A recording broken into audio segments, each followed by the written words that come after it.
Hey, it's Clay, and this will be a video chart on ticker symbol PDSB. We will take a look at the 30-minute time frame. Real quick, what do I mean by 30-minute in case maybe you're new to charts?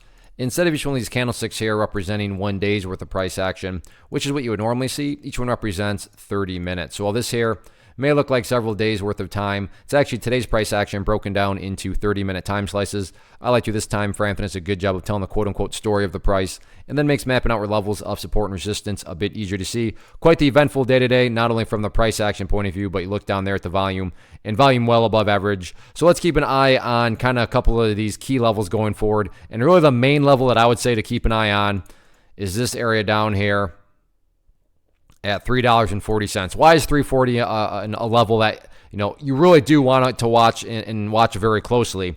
And I'm not saying this is what's going to occur, but just to kind of justify why this is an important level. But let's say that the price came down to $3.40 and then just continued on down.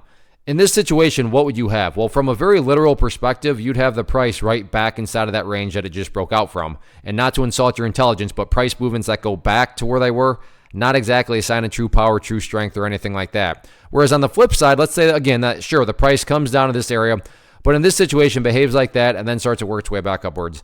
Now, all of a sudden, what would you have? Well, you'd have a set of lows right there.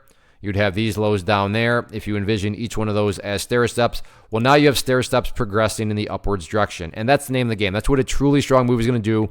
Over time, it's going to make progress forward. So in many senses, 340 is kind of acting as a dictionary, meaning it's helping us know, is the price, quote unquote, going back to where it was? That associated with bearishness, or is the price, quote unquote, making progress? That associated with bullishness. So 340, very important level, because I get it. Today's price movement was all over the place. And I mean, it's not like the price crashed, but still from, where it was there or there or there. I mean, that was still a relatively deep pullback. So I can see how people would be like, well, I don't know, is this chart actually bullish or is it bearish? Because it made a good move, but it also had a very big pullback. And like I said, I see both camps, but that's why, in my mind at least, 340 can be very helpful. So let's see if the price can actually stay up above that mark or not. One of the biggest questions I get is, hey Clay, how do you find the stocks that you trade? So what I've done is put together a free resource guide where I talk about the tools that I use to locate stocks that I find interesting and think may have potential. So if that sounds like something that could add value to you as a trader, then click on the image that is up on the screen right now and I will email you the guide. The guide itself is very short and to the point, and best part, it's completely free. Thanks for watching the video. Let me know if you have any questions.